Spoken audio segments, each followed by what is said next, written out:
Even if you have a lot of people aware about these issues, you're going against an entire world that has a system in place that, has systemized this kind of behavior and ideas. So,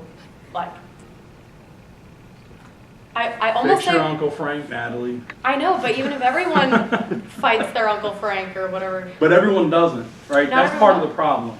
Right. And this is also, I think, part of the problem, right? I know what you're trying. You want me to tell you how to fix this, right?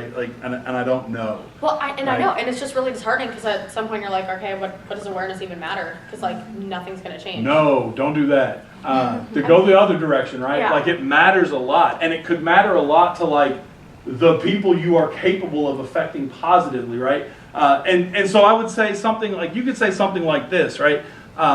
Look at Foxconn, right?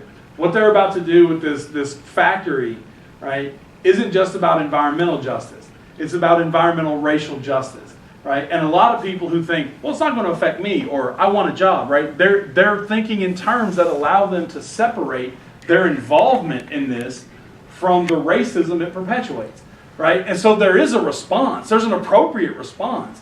It just really sucks for the people who were going to work there.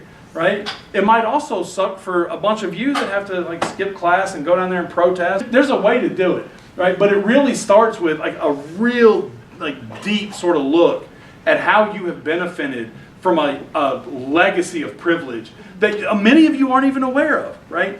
The average white male rarely has to be concerned about what someone else is thinking when they're walking past them on the sidewalk, right?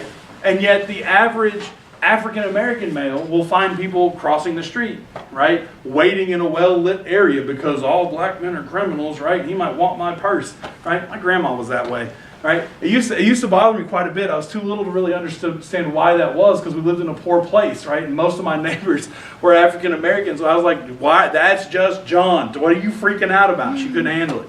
And I didn't understand it as a young person, right? And it took me a long time to get to a point where I could kind of look at myself I'm the embodiment of privilege, right? I'm a middle-class white male born in the United States. I'm a waspish, right? I'm cisgendered. I'm heteronormative. I got I won the damn lottery when I was born. I totally get it. I didn't get it until I was much older, right? But you have to kind of figure out where your privilege is. But you can't just figure out where your privilege is. You've got to meet people at the point of their pain.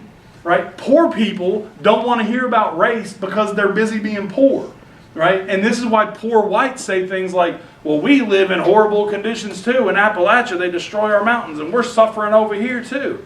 And I'm like, yeah, you are. But you're also less likely to be denied SNAP benefits. Right?